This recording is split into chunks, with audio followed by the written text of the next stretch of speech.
Hi, welcome to Global One Media. Today, I'm joined by Chelsea Rusche, who's the Chief Operating Officer of Friday's Dog, listed on the TSXV, which is an early stage luxury CPG with a focus on the booming dog care market. And they're commercializing a science-driven formulation portfolio of pet care products that use natural, non-toxic ingredients and cruelty-free testing. Hi, Chelsea. Thank you for joining us today. How are you? Hi, I'm doing great. Happy to be here. Thanks for having me. Thank you. So to start off, could you please give us a brief overview of yourself and of Friday's Dog? And also if you could tell us a bit more about the personal story behind Friday's Dog and just telling us how it all came to life. Yes, of course. I think I'd like to start there if that's okay. Friday's Dog was a dream of celebrity hairstylist David Babaii. He had a dog himself, and as an avid dog lover, he wanted to bring that same premium quality of care that he did many of his own clients, some of the likes of Gwyneth Paltrow, Kate Hudson, and many other A-list celebrities. At the time, he was just a miss. There was nothing on the market that could be used for a dog that met his standard of care and quality. So he took it upon himself to start creating a line of washes and other lifestyle and wellness products that he felt were good enough for his dog. And so he brought in the work of two of his colleagues that are best in class in their own respective industry for brand development and for creative design. And the combination of the three of them, they created a brand around his dream. And that's what Friday's Dog is.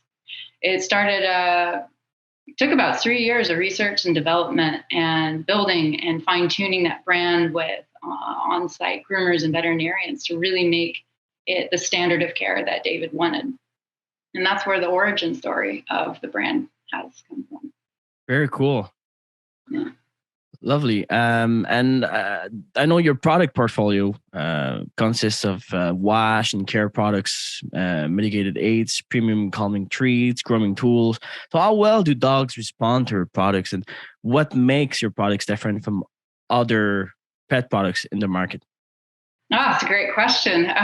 Based on my own dog's experience and the dogs that our in-house vet and groomer have been working and developing the products over the time that they were being built, their dogs all love it. A variety of palates and interests, but one of the things I think we continuously get feedback on is when it comes to our wash line, the dogs are either more at ease because the scents are more, you would say, more spa quality. They're not over perfumed and they're not in an artificial representation of a certain smell.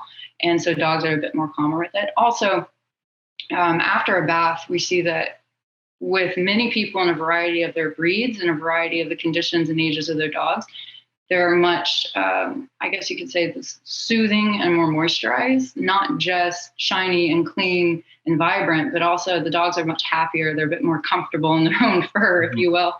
And then the treats are great because they are very nutrient dense. They're something that you feel confident about giving your dog. So we've been able to luckily share those treats with a variety of audiences, and they gobble them up. They love them. In my own case, my cat and dog have taken treats out of the bag and ripped them apart and gone crazy when I wasn't watching. Wow. So we continue to get great feedback on the products and how much they really are desired and also good for the animals. And so people, of course, are much happier to be able to give a product that they trust to their dog that they also enjoy. Fantastic. And can you tell us some more about the experience of dog owners? And would you say that your products have improved their relationships with their pets? Do you have more stories to share about that? Yeah, I have a collection from just people who have come up to me and said, hey, this has been really great. My dog, a lot of dogs, especially smaller dogs, older dogs that have shorter hair, they are prone to allergies. They're prone to irritated skin. And the feedback we've gotten from breeders to adoption agencies is these dogs are happier. And when they're happier and they feel good, we can play longer, we can cuddle more. And so that bond between dog and human has been improved in many ways from our wash line, but also with the treats. And then one of our novel products that I would say is quite exceptional is our oral additive. You just add it to water, and what it does is it helps keep the mouth clean in the sense of pH balance. So the dog has a proactive solution for dental care, but it's also very nice because a human can get those licks and not get that bad breath that many dog owners are familiar with. Very cool. That being said, Chelsea, can you tell us more about the research process and how do you develop new products? Yeah, so I can start with how these ones were developed and then continue with the roadmap of where we're going with other R&D.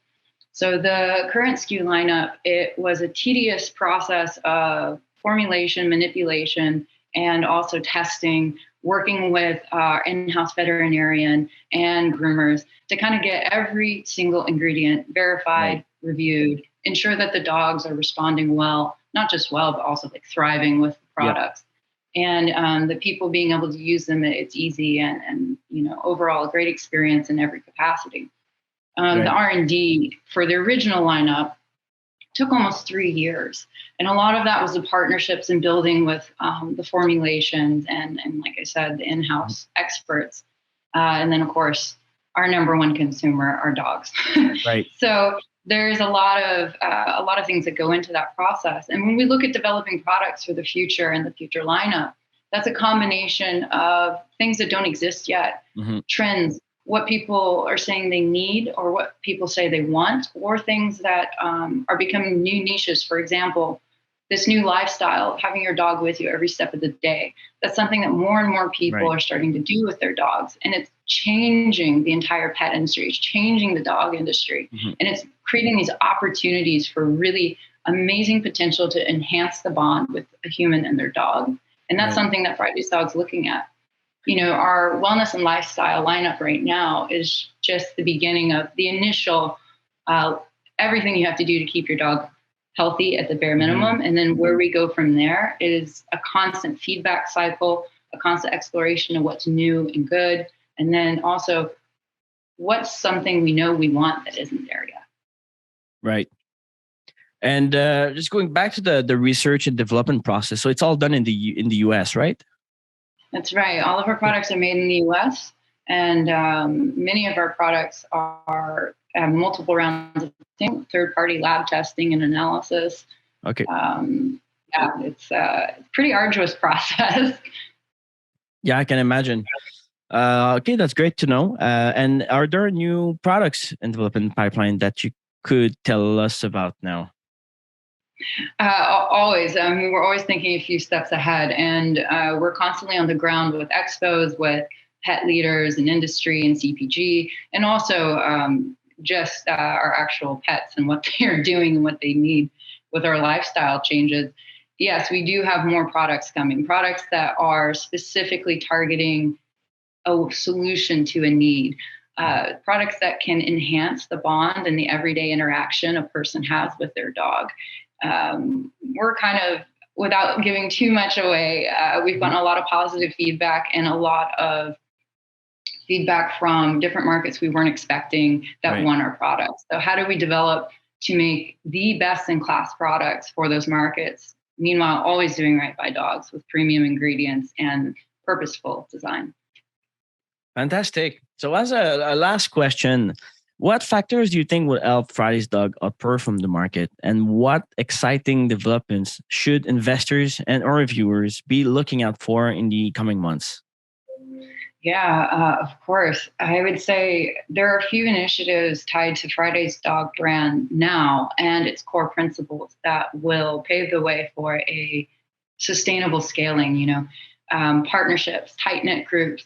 We debuted at Super Zoo last month, and it was an amazing show. We kind of came in as a startup underdog, and we won second place for new innovative brands. And to see the response and the receptiveness, to see people walk by and experience joy at our products, and to see that they want to hold our products, they want that Friday feeling in their homes. Right. It's very exciting, and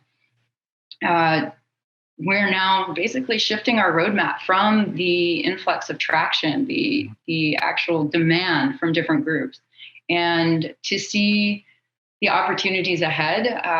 It's very exciting. And when you have a product that is premium and is authentic and effective as ours, it will make that expansion very, very accessible. All right. Well, Chelsea, thanks a lot for all the information. That's a very exciting company and story. We look forward to seeing the next updates and developments from Friday's Dog. Thank you very much for your time today, and we look forward to speaking to you. Of course. Have a good one. Thanks.